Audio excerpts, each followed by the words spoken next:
नमस्कार दोस्तों, आज के इस वीडियो में हम सभी बायोलॉजी का एक ऐसा टॉपिक डिस्कस करने जा रहे हैं जिस विषय के बारे में नौजवानों में काफी ज्यादा मिसअंडरस्टैंडिंग है या ऐसा कहें गलत जानकारी और अपर्याप्त ज्ञान होने के कारण काफी सारे नौजवानों को इसका बुरा प्रभाव भी झेलना पड़ता है। और दोस्तों, आज का ये वीडियो, आज का ये टॉपिक इतना ज्यादा सेंसिटिव है कि हमारे समाज के जो ज्यादातर लोग हैं वो इस विषय पर बात करने से घबराते हैं, शर्माते हैं और इस विषय पर बात करना आपत्तिजनक मानते हैं। लेकिन हमारे समाज में, हमारे देश में फैलते हुए अज्ञानता को दूर करने के लिए और मिस इन्फॉर्मेशन को दूर करने के लिए, लोगों को जागरूक करने के लिए एक शिक्षक और साइंस का एक स्टूडेंट होने के नाते ये मेरा कर्तव्य बनता है, ये मेरा जिम्मेदारी बनता है कि मैं लोगों को सही ज्ञान परोसूं और लोगों को सही मार्गदर्शन प्रदान करूं। तो दोस्तों, आज का ये वीडियो लोगों को जागरूक करने के लिए ज्यादा है और एजुकेशनल पर्पस से है। और दोस्तों, आज के इस वीडियो में हम लोग बात करेंगे कि आखिरकार महीने के ऐसे कौन कौन से दिन होते हैं जब सेक्स या इंटरकोर्स करना सबसे ज्यादा सेफ होता है, या महीने के ऐसे कौन कौन से दिन होते हैं जब सेक्स या इंटरकोर्स करने पर प्रेगनेंसी होने की संभावना सबसे ज्यादा होती है। तो दोस्तों, आज का ये वीडियो हम लोग शुरू करते हैं और देखते हैं कि वास्तव में प्रेगनेंसी के लिए सबसे इंपॉर्टेंट दिन क्या होते हैं। और दोस्तों, ये वीडियो शुरू करने से पहले हमें यह समझना होगा कि फीमेल्स के अंदर जो मेंस्ट्रुअल साइकिल होता है या फिर जो पीरियड आता है वो कितने दिन का होता है। दोस्तों, वास्तव में अगर हम लोग बुकिश लैंग्वेज पर जाएं तो वहां बताया जाता है कि मेंस्ट्रुअल साइकिल 28 दिन का स्टैंडर्ड लिया जाता है। लेकिन अगर हम रियल लाइफ में देखें तो मेंस्ट्रुअल साइकिल या फिर फीमेल्स के अंदर होने वाला जो पीरियड है वो हर एक इंडिविजुअल में वेरी करता है। किसी फीमेल के अंदर ये 29 दिन का हो सकता है, किसी में 28 डेज का, या फिर किसी में 25 दिन तक का भी ये हो सकता है। और दोस्तों, जब हम बात कर रहे हैं प्रेगनेंसी की, तब हमें यह भी बात करना होगा कि जो ओव्यूलेशन है या फिर जो अंडोत्सर्ग है, जो अंडा रिलीज होता है, वो प्रोसेस सबसे ज्यादा इंपॉर्टेंट है। क्योंकि जब तक अंडा निकलेगा नहीं तब तक मेल का स्पर्म उसको फ्यूज करेगा नहीं। तो ओव्यूलेशन सबसे ज्यादा इंपॉर्टेंट है। तो दोस्तों, सबसे पहले हम लोग समझेंगे फर्टाइल विंडो क्या है। उसके बाद मैं आपको बताऊंगा इस डायग्राम की सहायता से कि वास्तव में ओव्यूलेशन होने के बाद हमको कैसे प्रोसीजर्स देखने को मिलते हैं और किस तरीके से प्रेगनेंसी कंसीव होती है। तो दोस्तों, सबसे पहले हम बात करेंगे फर्टाइल विंडो के बारे में। और हम फर्टाइल विंडो को समझने के लिए एक पूरा मंथ का डे लेंगे और उसके ऊपर हम लोग कंप्लीट स्टडी करेंगे। तो चलिएगा, एक्चुअल में क्या होता है, हम एक कंप्लीट मंथ को स्टडी करेंगे फर्टाइल विंडो के लिए। तो होता क्या है, सपोज किसी फीमेल का मेंस्ट्रुअल साइकिल स्टार्ट होता है मंथ के पहले दिन। पहले दिन मेंस्ट्रुअल साइकिल स्टार्ट हुआ और ब्लीडिंग स्टार्ट हुई। ब्लीडिंग स्टार्ट हुई और ये ब्लीडिंग हर फीमेल के अंदर वेरी कर सकता है। किसी में 3 दिन का हो सकता है, किसी में 4 से 5 दिन का ये पीरियड हो सकता है जब ब्लीडिंग होती है। ब्लीडिंग होती है तब क्या होता है, जो यूट्रस होता है, जो गर्भाशय होता है, उसका जी ये जो एंडोमेट्रियम जो लेयर होती है वो टूट जाती है और वही ब्लड के फॉर्म में वेजाइना के थ्रू, वेजाइनल ओरिफिस के थ्रू वो बाहर निकलता है। दोस्तों अब हम बात करेंगे कि जो ये फर्टाइल विंडो वाला पीरियड है वो वास्तव में हमको क्या समझाना चाह रहा है, और यही जो फर्टाइल विंडो है इसी दौरान पर ही प्रेगनेंसी के लिए सेक्स किया जाता है या फिर इंटरकोर्स किया जाता है। चलिए देखते हैं क्या है। मान लेते हैं कि ये डायग्राम देखिए, इस डायग्राम में हमने यहां पास एक ओवरी बनाया है, ये बनाया है गर्भाशय, और ये है फैलोपियन ट्यूब जिसमें ये फिंगर लाइक प्रोजेक्शंस आपको देखने को मिल रहे हैं, जो है फिम्बरी, जो एग को कैच करने का काम करता है। तो चलिएगा मान लेते हैं इस ओवरी से एक एग क्या हो गया, रिलीज हो गया, एग रिलीज हो गया, और ये जो एग रिलीज होने वाला प्रोसेस है ओवरी से, उसी को हम लोग कहते हैं ओव्यूलेशन। क्या बोलते हैं, ओव्यूलेशन या फिर अंडोत्सर्ग। जब ओवरी से अंडा निकलता है तो उसको हम लोग बोल दिए ओव्यूलेशन, और जब ये अंडा निकलेगा तब ये फैलोपियन ट्यूब में जाएगा, और यहां से वेजाइना की ओपनिंग से ये यूट्रस से होते हुए फैलोपियन ट्यूब में स्पर्म जाएगा, और जब ये जाएगा तो ये क्या कर लेगा, एम्पुला वाले रीजन में जब जाएगा तो ये फर्टिलाइज कर लेगा। क्या कर लेगा, फर्टिलाइज कर लेगा। अब यहां पर फर्टिलाइज हो गया, एम्ब्रियो बनेगा, और एम्ब्रियो बनेगा वो आकर क्या करेगा, यहां पास एंडोमेट्रियम में जुड़ जाएगा, फिर एम्ब्रियो का डेवलपमेंट होना शुरू होगा। ये प्रोसेस कंप्लीट हमको डिस्कस नहीं करना है, हमको समझना है यहां पर फर्टाइल विंडो क्या है। तो ओवरी से अंडे के निकलने को बोल रहे हैं ओव्यूलेशन, और मान लेते हैं किसी फीमेल में ये साइकिल 30 दिन का है, किसी में 28 और किसी में 25। तो होता क्या है हमको समझना है कि ओव्यूलेशन कब होगा, ओव्यूलेशन कब होगा इसके बारे में हमको पता कैसे चलेगा। उसके लिए मैं आपको ओव्यूलेशन ट्रैकिंग किट के बारे में बताऊंगा, लेकिन उससे पहले हमें यह समझना है कि मान लीजिए 30 दिन का साइकिल है, 28 दिन का है, 25 दिन का है, तो उसमें से 14 दिन हम घटा देंगे। जब 14 दिन घटाने के बाद जो दिन आएगा उसी दिन हमारा ओव्यूलेशन होगा। तो यहां पास कितना हो गया, 16, मतलब 16वें दिन में इस फीमेल में ओव्यूलेशन होगा, और इसमें 14वें दिन में होगा, और इसमें 11वें दिन में होगा। 11वें दिन में आपको यहां पास ओव्यूलेशन देखने को मिलेगा। तो हम एक स्टैंडर्ड लेके चलते हैं समझने के लिए कि 14 तारीख को हमारा ओव्यूलेशन वाला पीरियड है।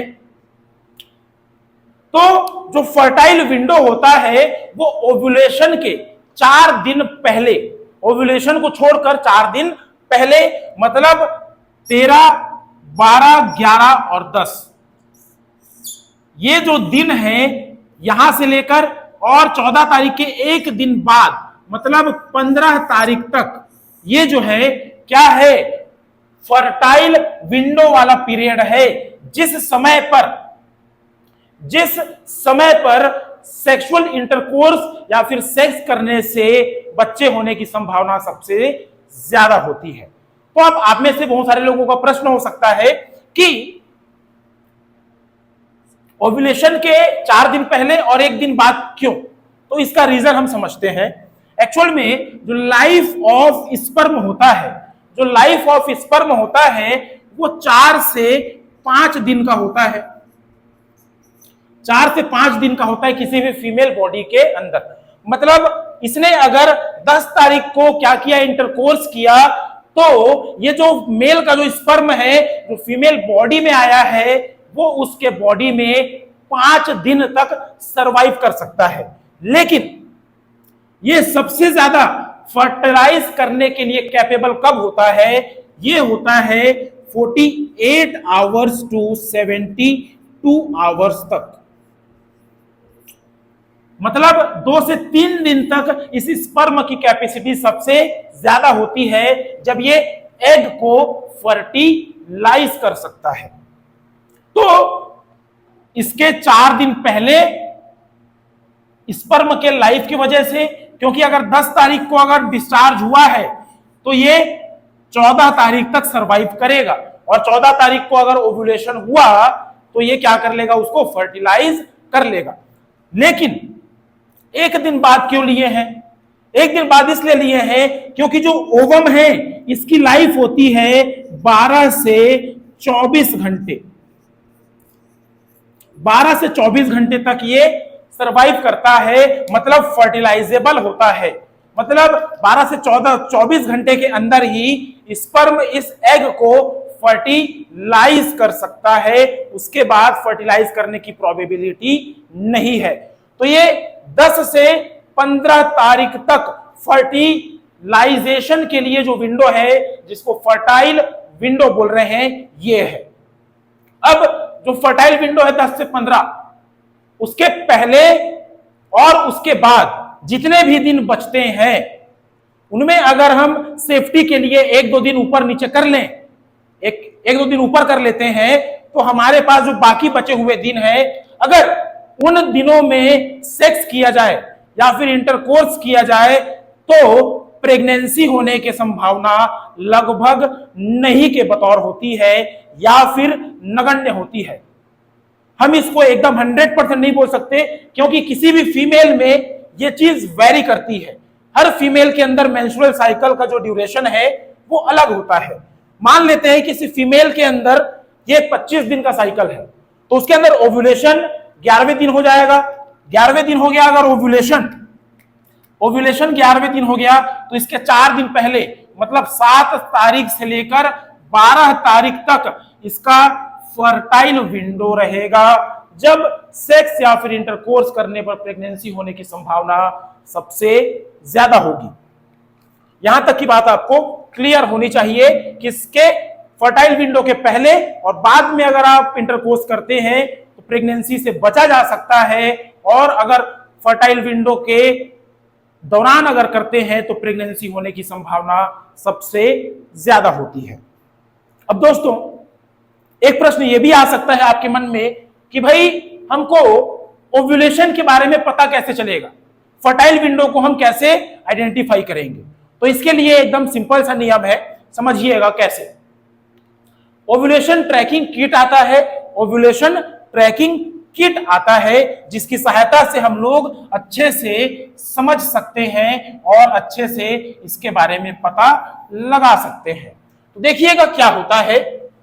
अब सपोज हमने क्या किया, ओव्यूलेशन ट्रैकिंग किट का यूज किया, है ना, जिसके अंदर हमारे पास ओव्यूलेशन को ट्रैक करने के लिए ओव्यूलेशन ट्रैकिंग किट आती हैं, ओव्यूलेशन ट्रैकिंग एप्स आती हैं, और ओव्यूलेशन ट्रैकिंग हार्मोन्स वाली जो है वो आती है।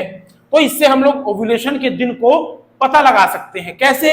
अगर हमने ओव्यूलेशन का दिन पता लगा लिया तो उसके पहले 4 दिन और उसके 1 दिन बाद तक हम लोग अगर कंटिन्यू अगर सेक्स करते हैं या फिर इंटरकोर्स करते हैं या फिर ऑल्टरनेट डेज में करते हैं इंटरकोर्स, तो प्रेगनेंसी की संभावना सबसे ज्यादा होती है। तो देखिए ओव्यूलेशन जो किट होता है वो कैसे काम करता है। एक्चुअल में क्या होता है कि ह्यूमन बॉडी के अंदर जब ओवरी से एग रिलीज होता है, तब उसको रिलीज करने के लिए एक हार्मोन निकलता है जिसको बोलते हैं ल्यूटिनाइजिंग हार्मोन या फिर LH। अब ये बॉडी के अंदर बढ़ गया, तो ये क्या होगा, यूरिन के थ्रू रिलीज होगा। यूरिन के थ्रू क्या होगा, ये रिलीज होगा। और जब यूरिन के थ्रू रिलीज होगा तब उस यूरिन को अगर हम किट में डालें, जो किट ऐसा दिखता है, देखिए प्रेगनेंसी किट जैसा ही होता है ये। यहां पास यूरिन अप्लाई करेंगे, यूरिन, और यहां पास एक स्केल होता है जिसमें 1 और 2 ऐसी स्ट्रिप्स होती हैं। जो डालने के बाद आती हैं। तो इसमें हम समझते हैं कैसे। मान लेते हैं आपको पता करना है कि आपका ओव्यूलेशन पीरियड कब है, आपको पता करना है कि फर्टाइल विंडो आपका क्या है। तो क्या करेंगे, हम सबसे पहले ब्लीडिंग वाला दिन लेंगे और उसके 14 दिन बाद वाला डेट फिक्स करेंगे। और ये जो किट आती है इसमें 5 किट होती हैं जो कि इसके लिए ही डिजाइंड है। एक्चुअल में होता क्या है, अब मान लेते हैं आपने पता कर लिया कि आपकी ब्लीडिंग के 14 दिन के बाद का समय 14 तारीख है। तो आप क्या करेंगे, इसके 4 दिन पहले मान लेते हैं 10 तारीख को। 10 तारीख को आपने टेस्ट किया और इसका रिजल्ट आया, एक स्ट्रिप और दूसरा स्ट्रिप तो दिखा ही नहीं। 11 तारीख को आपने टेस्ट किया, फिर से एक स्ट्रिप आया और दूसरा स्ट्रिप हमारा छोटा डॉटेड मतलब काफी पतला आया। 12 तारीख को हमने देखा, 12 तारीख को हमने टेस्ट किया तो ये लाइन जो है हल्की सी डार्क हुई, लेकिन कंप्लीट डार्क हमको दिखने को नहीं मिल रही है, सेकेंड जो लाइन है। अब 13 तारीख को चेक करते हैं तो ये दोनों स्ट्रिप्स दिख रही हैं। तो यहां पास क्या होगा, जब स्ट्रिप्स नहीं दिखेंगी तो ये हो गया नेगेटिव, और जब यहां पास दोनों स्ट्रिप्स अगर अच्छे से विजिबल है तब ये होगा पॉजिटिव। मतलब यहां पास LH के क्वांटिटी को यहां पास क्या कर रहा है, ये आइडेंटिफाई कर रहा है। और जिस दिन आपको पॉजिटिव मिला उसके अगले दिन मतलब 14 तारीख को आपका होगा ओव्यूलेशन होगा। और आप इस दौरान मतलब 15 तारीख तक आप अगर आप इसके दौरान कंटिन्यू इंटरकोर्स करते हैं, कॉपुलेशन करते हैं या फिर सेक्स करते हैं या फिर आप ऑल्टरनेट डेज भी करते हैं तो आपके प्रेगनेंसी की संभावना बढ़ जाती है। तो यहां तक की बात आपको क्लियर होनी चाहिए। अब ये तो हो गया ल्यूटिनाइजिंग हार्मोन को मेजर करने वाला किट। एक किट और आता है जो ल्यूटिनाइजिंग हार्मोन के साथ साथ एस्ट्रोजन के स्तर को भी मेजर करता है। तो वहां पास क्या होता है, उस किट में भी सेम प्रोसेस होगा, उसमें भी ऐसा ही आपको स्ट्रिप्स देखने को मिलेंगी। तो इस तरीके से होगा आपका ओव्यूलेशन का पीरियड डिटरमाइन हो गया। यहां तक की बात हमारी कंप्लीट। तो आपको एक बात याद रखना है कि प्रेगनेंसी के लिए सबसे इंपॉर्टेंट चीज है ओव्यूलेशन या फिर अंडोत्सर्ग या फिर ओव्यूलेशन के पहले 4 दिन और उसके 1 दिन बाद का जो पीरियड होता है उसी को हम लोग कहते हैं फर्टाइल विंडो पीरियड, जिस दौरान पे सेक्स करने पर या फिर इंटरकोर्स करने पर प्रेगनेंसी की संभावना सबसे ज्यादा होती है। और उसके पहले और उसके बाद इंटरकोर्स करने से प्रेगनेंसी की संभावना लगभग नगण्य हो जाती है। मैं यहां पास लगभग बोल रहा हूं क्योंकि किसी फीमेल में ये मेंस्ट्रुअल साइकिल जो होता है वो वेरी करता है, कभी कभी किसी मंथ में वेरी कर जाता है। तो उसको मेजर करने के लिए आपके पास ओव्यूलेशन ट्रैकिंग किट होती है। तो आज के इस वीडियो में हमने देखा कि महीने के कौन कौन से दिन सेक्स या फिर इंटरकोर्स करने पर प्रेगनेंसी होने की संभावना सबसे ज्यादा होती है और कौन कौन से ऐसे दिन होते हैं जब सेक्स या फिर इंटरकोर्स करने पर प्रेगनेंसी होने की संभावना लगभग नगण्य होती है।